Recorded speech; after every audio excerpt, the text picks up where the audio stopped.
그래서 너무 이순신 장군의 시는 인간 이순신의 그런 느낌도 많이 들면서 그 다음에 문인으로서 뿐만이 아니라 자기의 삶 자체가 하나의 시일 수밖에 없다는 생각을 하게 되었습니다.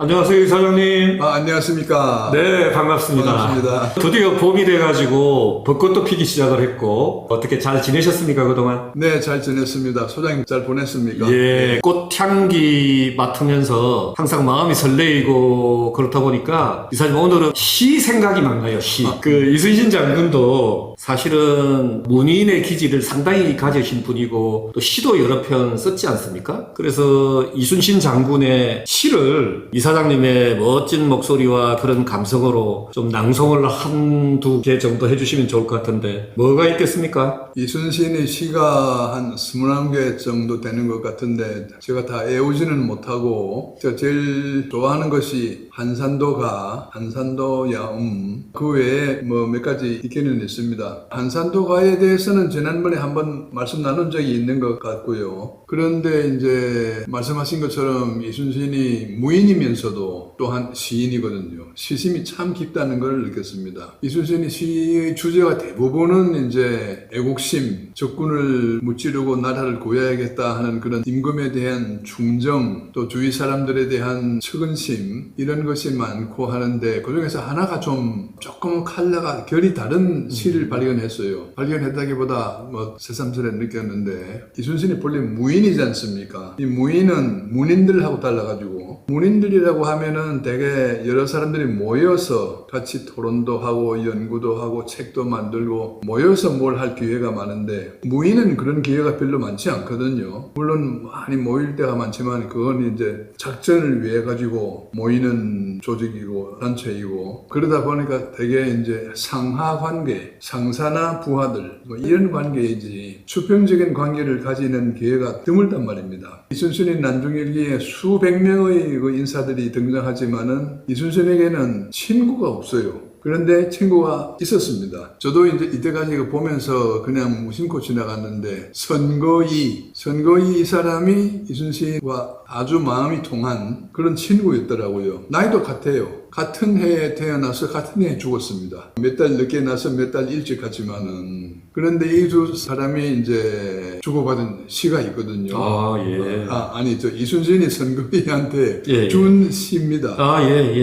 제목이 이제 정별 선수사 거의 이렇게 한문으로 되어 있는데 한문은 생략을 하고 뜻을 이야기하면은 북쪽 변방에 있을 때는 고락을 함께 했고 남쪽 바다에 와서는 생사를 함께 같이 했네. 오늘 밤 달빛 아래 한 잔 술 나누고 보면은 내일 헤어져 석별이 정만 남겠네. 이런 뜻이거든요. 실제로 남북에서 같이 근무를 했습니다. 처음에 이제 이순신이 조산보 만호였을 때 임진왜란 초기에 했던 순변사 이일 밑에 있었거든요. 이일이 그 당시에 함경도 백마절도사 그때 선거에도 같이 있었습니다. 한 계급 높이. 그리고 남쪽에 내려와가지고는 이순신이 정읍 병감을 할 때에 선거인은 진도군수 겸 전라우수사였거든요. 전라우수사를 하다가 이순신은 나중에 전라자수사를 했지 않습니까? 계급은 동급이지요. 그런데 선거위가 앞선 것이요. 그런데 정읍에서 전라우수영까지 이순신이 찾아왔습니다. 당신이 이번에 당상관이 되는 걸 축하하노라. 그 당시 꽤 먼 거리인데 저기 임지를 놔두고 이제 와서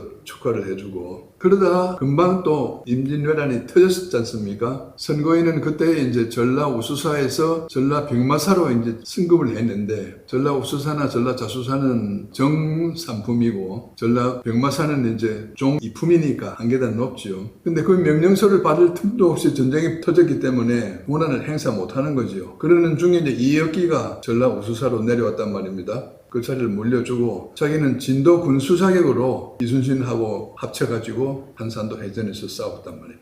잘 싸웠지 않습니까? 또 나중에는 권유리하고도 같이 행주 전투에서 싸웠습니다. 그러다가 이제 나중에 황해도 관찰사로 발령을 받아가지고 가려고 했는데 몸이 안 좋아가지고 부임을 못하고 최종적으로는 이제 가토 기요마사를 쳐부시기 위해 가지고 울산 전투를 하다가 그해 이순신이 돌아가던 해 그 몇 달 전에 이제 먼저 죽었는데 그때에 이제 황해도 관찰사로 발령을 받았을 때에 이순신하고 둘이 만나가지고 야 우리 옛날에 북변에서 근무할 때 같이 고생했지 않았느냐 그때 상사를 잘못 만나가지고 이순신이 잘 싸웠는데 이 일이 자기한테 보고를 하지 않고 싸웠다 해가지고 그래가지고 이제 이순신을 처벌하겠다 이랬거든요. 선거위가 보고 야 이거는 좀 아니다. 근데 어쨌든 지금 이렇게 처벌해가지고 잘못하면은 목숨까지 어떻게 될지 모르니까 지금 한번 불려 들어가면 어떻게 될지 모르는데 술이나 한잔 하고 갑시다 하니까 아니 뭐 죽으면 죽는 거지 뭐 이걸 가지고 술까지 먹을 거 뭐 있겠어 하고 이순신이 사양하는 적이 있었습니다. 그런데 또 남쪽이 내려와서 같이 한산도에서 싸우고 하다가 이제 황해도로 이렇게 발령을 받아서 가게 되니까 서운한 마음에 이제 같이 술 한잔 마시면서 조금 전에 이야기한 그 이별 시를 지었었죠.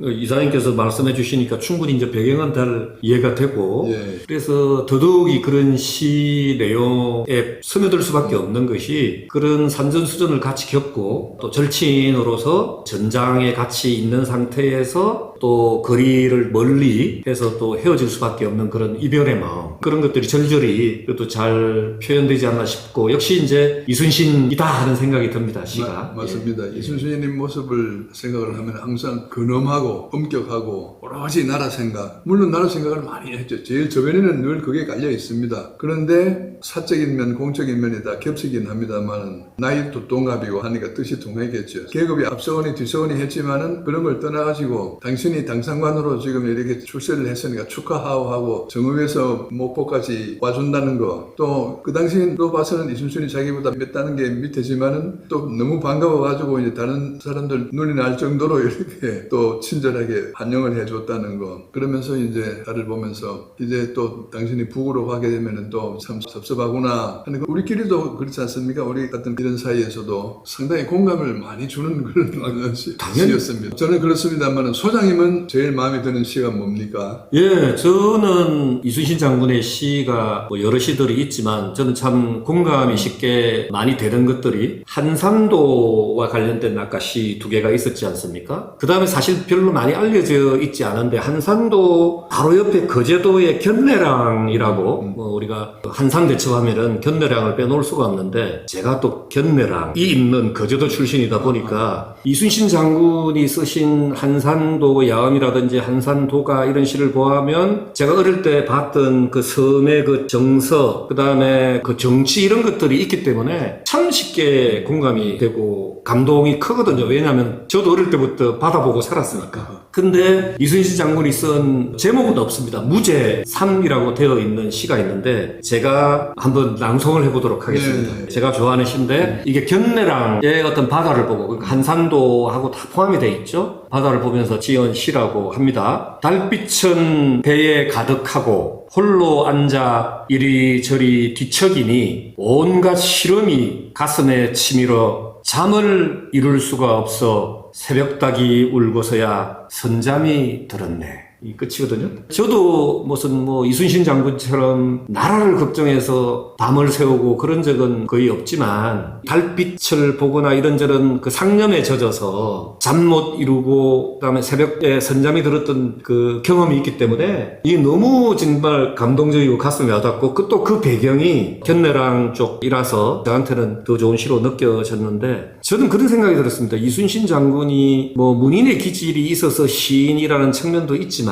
한편으로는 장군이 시인이 될 수밖에 없는 게 이런 어떤 그 남해안 쪽의 바다에서 장군의 책임감을 가지고 그 수군이나 백성들을 잘 안위를 지키면서 이제 살려내야 되잖아요. 그런 책임감 이런 것들이 누구보다도 많았던 그런 사람이었기 때문에 많은 실험이 있었고 고뇌가 있었고 그걸 다 표현도 할 수 없었고 그래서 결국 할 수 있는 게 술을 한잔 하면서 달래거나 아니면은 시를 통해서 뭔가 이렇게 자기 위안을 좀 삼고 이렇게 하지 않았을까 하는 생각이 들고요. 그래서 너무 이순신 장군의 시는 인간 이순신의 그런 느낌도 많이 들면서 그 다음에 문인으로서 뿐만이 아니라 자기의 삶 자체가 하나의 시일 수밖에 없다는 생각을 하게 되었습니다. 저는 그렇게 느꼈습니다. 그런 것 같습니다. 시인이 심성이 깊고 재능이 있는 사람은 언제나 잠자는 시간 빼놓고는 늘 시심을 가지고 살겠습니다만은 이순신도 그 항상 바로 옆에 죽음이라고 하는 것이 늘 같이 붙어 있었지 않습니까? 천길 낭떠러지 밑으로 떨어지는 그 경기에 서 있었단 말이죠. 사천해전에서 총을 맞았지 않습니까? 어깨를 다쳤지 않습니까? 최근에 미국의 트럼프 대통령이 하는 걸 보면서 저 양반이 총알이 귀를 뚫고 지나갔지 않습니까? 뭐 몇 센치 차이인데 생명이 왔다 갔다 하는 이순신도 이제 그러한 입장에 있었고 그런 상황에서 죽음은 지척의 죽음이다 하는 상황이었기 때문에 더욱 절실하게 시심이 넘쳐 흘렸을 겁니다. 예. 이사님 뭐 살면서 우리가 꼭 무슨 뭐 시인을 등단을 해야지 시인이 되는 건 아니니까 이사장님하고 저도 시인처럼 살기로 약속하면서 오늘의 건배사는 시인 이순신을 위하여로 하겠습니다. 시인 이순신을 위하여! 여여.